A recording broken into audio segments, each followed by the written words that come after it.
वामदेव गौतमलाई एकीकृत समाजवादीमा ल्याउने माओवादी माधव कुमार नेपालको प्रयास। 34.5 किलो चरेसहित एकजना प्रहरीको नियन्त्रणमा आत्मदाहको घटनाले राज्य लज्जित भएको छ, डा शेखर कोइरालाको भनाई। आत्मदाहको घटनाले राज्य लज्जित भएको नेपाली कांग्रेसको निष्कर्ष। प्रेम आचार्यलाई न्यायका लागि माइतीघर मण्डलामा प्रदर्शन। आत्मदाह प्रकरण गृहमन्त्री रवि लामिछाने आफै पुगे कीर्तिपुर। आत्मदाहबाट निधन भएका प्रेम प्रसादलाई शहीद घोषणा गर्न आचार्य बन्धु समाजको माग। संसद सचिवालयद्वारा एकीकृत समाजवादीलाई सुविधा दिन ठाडे अस्वीकार। राष्ट्रपतिको निर्वाचनबारे प्रचण्ड र ओलीबीच गम्भीर छलफल। कानुन मन्त्रीलाई कारवाही गरे हामी हाँसी हाँसी सरकार छाड्छौँ, राप्रपा महामन्त्रीको भनाई। क्यामेरा लिएर वर्ण अस्पताल गएपछि राज्यमन्त्री कार्कीको। राष्ट्रपतिमा राष्ट्रिय सहमति चर्चाबारे ओलीको प्रतिक्रिया। मलाई यो कुरामा धेरै नजिस्काउनुहोस्, जिस्काएको मन पर्दैन र एमालेबाटै राष्ट्रिय सहमतिका अनुसार राष्ट्रपति चयन हुन्छ। सर्वोच्चमा निवेदकहरूका वकिलको बहस। रवि लामिछाने नेपाली भए पनि नेपाली नागरिक होइनन्। रवि लामिछाने विरुद्ध परेको रिट निवेदन नै खारेज भागी। संविधान अनुसार नेपालमा दोहोरो नागरिकता लिन पाइँदैन, गृहमन्त्रीबाट कानुन मिचियो, भीम रावलको भनाई। गृहमन्त्री लामिछानेको मुद्दामा रिट निवेदनको बहस जारी। लामिछाने नेपाली नागरिक नभएको अधिवक्ताहरूको भनाई। प्रधानमन्त्री पुष्पकमल दाहाल प्रचण्डका 30 दिन अभूतपूर्व विश्वासको मत। सिंहदरबारबाट कामकाज। कर्णालीमा राप्रपालाई बाइपास गर्दै एमाले माओवादीले मन्त्रालयको भागबण्डा टुङ्गाए। माओवादीका बादल एमालेमा रामबहादुर बनेर गुमगाम। कहाँ छन् रामबहादुर थापा? फरार सांसद प्रकरण के हो? गृहमन्त्रीलाई टाउको दुखाइ बनेका हुन् त कोइरी। प्रधानमन्त्री प्रचण्डले सरकारको नेतृत्व गरेको 1 महिनामा के भए उपलब्धि, यसबारे सम्पूर्ण जानकारी। नायक तथा अभिनेता पल शाहबारे निकै ठुलो खबर। कहिले छुट्दैछन् पल शाह, यसबारे सम्पूर्ण जानकारी। समीक्षा अधिकारी लेखिन् यस्तो स्टाटस। शून्याचारका 1 वडा सदस्यको मृत्यु। आचार्यको आत्मदाहले हामी सबैलाई कठघारामा उभ्यायो, विश्वप्रकाश शर्माको भनाई। माघ 1 गते भएको पोखरा विमान दुर्घटना। 6वटा सब DNA-बाट पहिचान गरिने। खोटाङको नुनथालमा बस पल्टियो, के कति क्षति भयो, यसबारे सम्पूर्ण जानकारी। यी सेवा 15 वर्षमा प्रवेश। आज 9 बजेदेखि 3 बजेसम्म हरेक घण्टा फरक अफर। प्रेम प्रसाद जस्तालाई हामीले पनि आश जगाउन सकेनौं, रवि लामिछानेको गुनासो। आचार्यप्रति श्रद्धाञ्जली दिँदै बालेन्द्र शाहले लेखे, हामी असफल भयौं। बागुङको थन्तपाई मन्दिर ओझेलमा नदीमा बगिरहेकी महिलाको सकुशल उद्धार। उत्पादन बढाउन कृषकलाई गाउँपालिकाको अनुदान। बोतल र जर्किनमा भरेर पेट्रोलियम पदार्थ नबेच्न पेट्रोल पम्पहरूलाई आग्रह। र बुद्ध एयरको काठमाडौँबाट धनगढीका लागि गएको विमान नेपालगञ्जमा अड्कियो। यी प्रदेशमा आज वर्षा र हिमपात। भालुको आक्रमणबाट पाल्पामा 1 जना गम्भीर घाइते। भूकम्पसँगै भिरबाट खसेको ढुङ्गाले लागेर 1 जनाको मृत्यु। अब हेर्नुहोस् पुरा समाचार।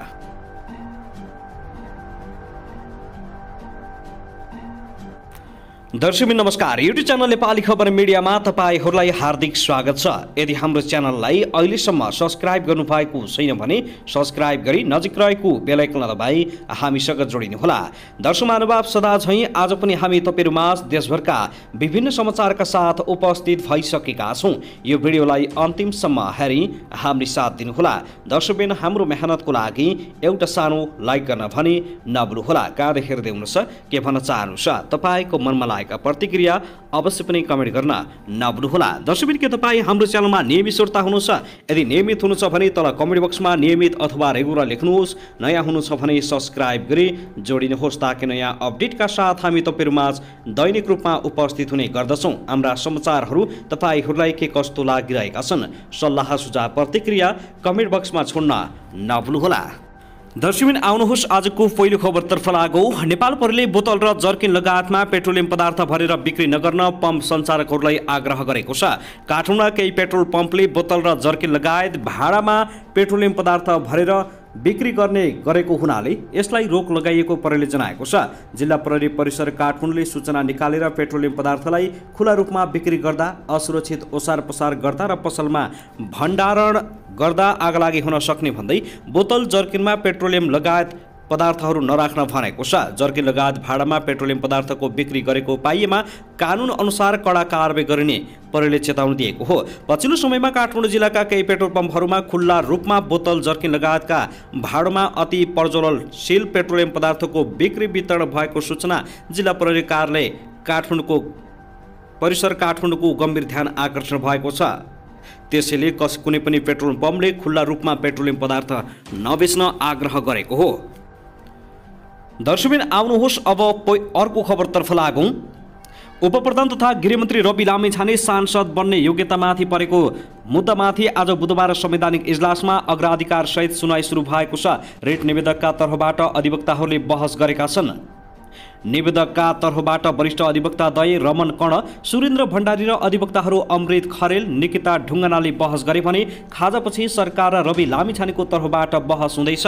बुधबारको बहसमा रिट निवेदकका तर्फबाट बहस गरेका अधिवक्ताहरूले रवि लामिछानेले अमेरिकी नागरिकता त्यागेपछि नेपालको नागरिकता पुनः प्राप्तिका लागि कुनै पनि प्रक्रियामा नगएको बताएका छन्। लामिछानेले भने नागरिकता ऐनको दफा 10(1) बमोजिमको आफ्नो अवस्था भए पनि नियमावलीको नियम 11 मा कायम नरहेको नागरिकताको बारेमा कुनै पनि कार्यविधि उल्लेख नगरिएकाले तसर्थ स्वतः पुनः कायम हुने दलिल पेश गरेका थिए।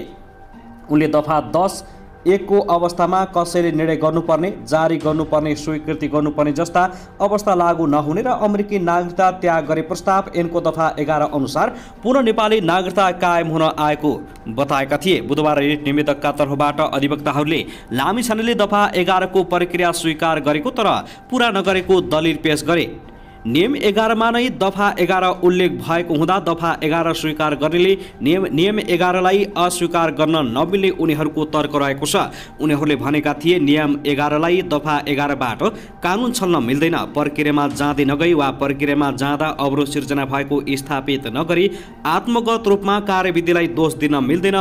10(1) को अवस्थाको व्यक्तिको नागरिकता पुनः प्राप्ति सम्बन्धी कार्यविधि नै छैन भने कायम नभएको नागरिकता न त स्वतः कायम हुन सक्छ न त कायम गराउनै मिल्छ।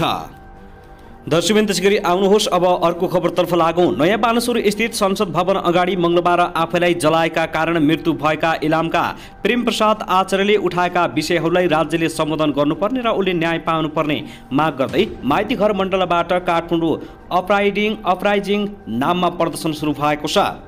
नागरिक समाजका अगुवा र युवाहरूले इलाममा प्रेमप्रसाद आचार्यको न्याय र उनी जस्तै लाखौं नेपाली युवाहरूको न्यायका लागि सरकारसँग माग गरेका छन्। उनीहरूले आचार्यको दुःखद निधनप्रति शोक व्यक्त गर्दै श्रद्धाञ्जली व्यक्त गरेका छन् भने उनका 25 बुँदे मागहरू पूरा गर्न सरकारसँग जोरदार माग गरेका छन्। काठमाडौँको माइती घरमा जम्मा भएर नाराबाजी सहित बानेश्वर पुगेका उनीहरूले सरकार गरिखान दे, प्रेमप्रसाद आचार्यको आत्महत्या होइन हत्या हो, अर्को जल्दो शरीर मेरो नहोस्, यो देश हो कि बधशाला लगायत नाराहरू लेखेका प्लेकार्ड कार्ड सहित प्रदर्शनमा उत्रिएका थिए।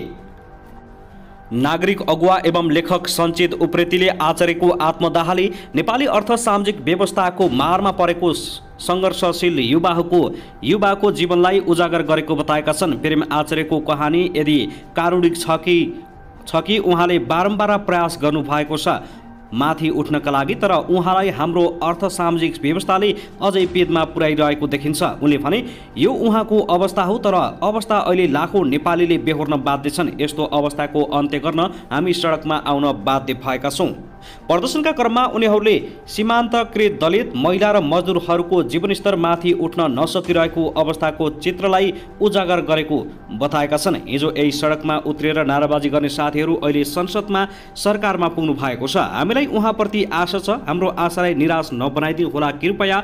बानेश्वरमा भएको कोडसभामा बोल्ने एक वक्ताले भने तपाईहरूबाट परिवर्तन सम्भव छ भने साताभित्र गर्नुहोला, होइन भने पद छोडेर सडकमै आउनुहोला। उनीहरूले आचार्यले राखेका 25 बुँदे मागहरू पूरा नभएसम्म निरन्तर आन्दोलन गर्ने चेतावनी दिएका छन्। आचार्यले मंगलबार अपराह्न संसद भवन अगाडि आफैले आगो लगाएर आत्मदाहको प्रयास गरेका थिए। आगोले जलेर अस्पताल पुर्याइएका उनको आज बुधबार बिहान मृत्यु भएको हो। दर्शकबिन त्यसैगरी आउनुहोस् अब अर्को खबरतर्फ लागौँ। नेकपा एमालेका अध्यक्ष केपी शर्मा ओलीले राष्ट्रपतिमा राष्ट्रिय सहमतिबारे आफ्नो धारणा राखिसकेको बताएका छन्। पार्टी कार्यालय च्यासलबाट एमाले स्कुल विभागको प्रशिक्षण कार्यक्रमलाई सम्बोधन गरेर फर्किने बेलामा सञ्चारकर्मीहरूले राष्ट्रपतिमा राष्ट्रिय सहमतिको कुरा हुँदैछ नि भन्ने प्रश्नमा उनले मलाई यो कुरामा धेरै नजिस्काउनुहोस् न, तपाईहरू जति बेला भेट्यो त्यति बेला जिस्काउनुहुन्छ, तपाईहरू मैले भन्ने कुरा भनिसकेको छु। प्रधानमन्त्री पुष्पकमल दाहाल प्रचण्ड र नेपाली काङ्ग्रेसले पनि राष्ट्रपतिमा राष्ट्रिय सहमतिको कुरा गरिरहेका छन्। काङ्ग्रेसले आफ्नो तर्फबाट उम्मेदवार उठाउने निर्णयका साथ तयारी थालिसकेको छ। प्रधानमन्त्री प्रचण्डले पनि राष्ट्रिय सहमतिको प्रयास गर्छु भन्दै गर्दा ओलीले एमाले उठाएको उम्मेदवारमा राष्ट्रिय सहमति हुनुपर्ने तर्क राख्दै आएका छन्। सभामुखको निर्वाचनपछि ओलीले भनेका थिए राष्ट्रपतिमा राष्ट्रिय सहमति हुनुपर्छ, एमाले उम्मेदवार उठाउँछ, हाम्रो सहमति त्यही हो, यसमा राष्ट्रिय सहमति हुन्छ, एमालेको उम्मेदवार को हुन्छ भन्ने पछि भनौँला। साथै सत्तारूढ प्रमुख घटक नेकपा एमालेका अध्यक्ष केपी शर्मा ओलीले सरकार ढाल्ने प्रयास भइरहेको बताएका छन्। ललितपुरको च्यासल स्थित पार्टी कार्यालयमा स्कुल विभागले आयोजना गरेको कार्यक्रमलाई सम्बोधन गर्दै ओलीले काङ्ग्रेसप्रति सङ्केत गर्दै सरकारमा नहुनेको ध्यान सरकार ढाल्नेतर्फ गइरहेको बताएका हुन्। अब सरकारको पनि ध्यान कता जाओस् कता नजाओस्, सरकारमा हुनेको ध्यान टिक्नेमा हुन्छ, सरकारमा नहुनेको ध्यान ढाल्नेमा हुन्छ। देशतिर कसले ध्यान दिने, यो खालको अवस्थाबाट चाहिँ हामीहरू अलिकति माथि उठेर साँच्चैको एउटा डेमोक्रेटिक एक्सरसाइज गर्ने र स्वस्थ तरिकाले चल्ने हो भने समाजलाई मद्दत पुर्याउन सकिन्छ। उनले सरकार ढाल्ने र टिकाउने भन्दा माथि उठेर देशको हितका लागि डेमोक्रेटिक एक्सरसाइज गर्न पनि सबै राजनीतिक दलहरूलाई आग्रह गरेका छन्। अध्यक्ष ओलीले मुलुकको राजनीतिलाई ठिक बाटोमा अगाडि बढाउन आफूले कोसिस गरिरहेको दावी गरेका छन्। दर्शकबिन त्यसैगरी आउनुहोस् अब अर्को खबरतर्फ लागौँ। उपप्रधान एवं गृहमन्त्री रवि लामिछानेले आत्मदाह गरेर घाइते भएका इलामका प्रेमप्रसाद आचार्यको निधनप्रति श्रद्धाञ्जली व्यक्त गरेका छन्। एउटा नागरिकले आत्मदाह गर्नुपर्ने परिस्थितिको वर्णन गर्न अब के नै बाँकी रह्यो र? यस्तै परिस्थितिका कारण शान्त विद्रोह गरेर हामी हिजो भर्खर राजनीतिमा र आज भर्खर सरकारमा सामेल छौँ। मलाई थाहा छ आत्मदाहको निर्णय हिजोदेखिको निराशा र पीडाको परिणाम हो, उनले सामाजिक सञ्जालमा लेखेका छन्। लामिछानेले आफूले पनि थप आशा जगाउन नसकेकोमा आफू पनि दोषी रहेको उल्लेख गरेका छन्।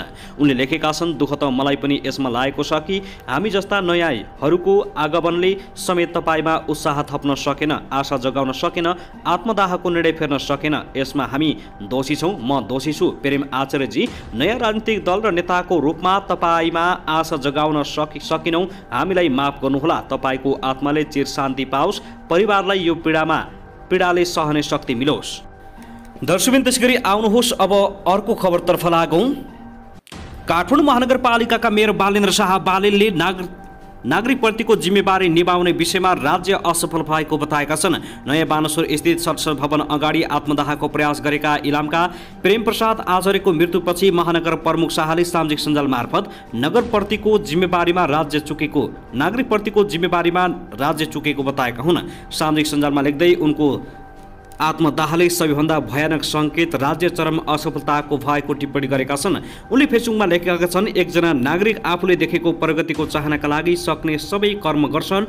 एकजना नागरिक आफूले चिनेको वा जानेको सबैलाई आफ्नो विगत र आगत वर्णन गरेर आत्महत्या गर्न लागेको खबर गर्छन्। एकजना नागरिक संसद भवनको अगाडि आफूमाथि पेट्रोल खनाएर आत्मदाह गर्छन्। त्यो आत्मदाहका धेरै कारण र धेरै सङ्केतहरू होलान्, तर सबैभन्दा ठुलो कारण राज्य हो र सबैभन्दा भयानक सङ्केत राज्यको चरम असफलता नै हो।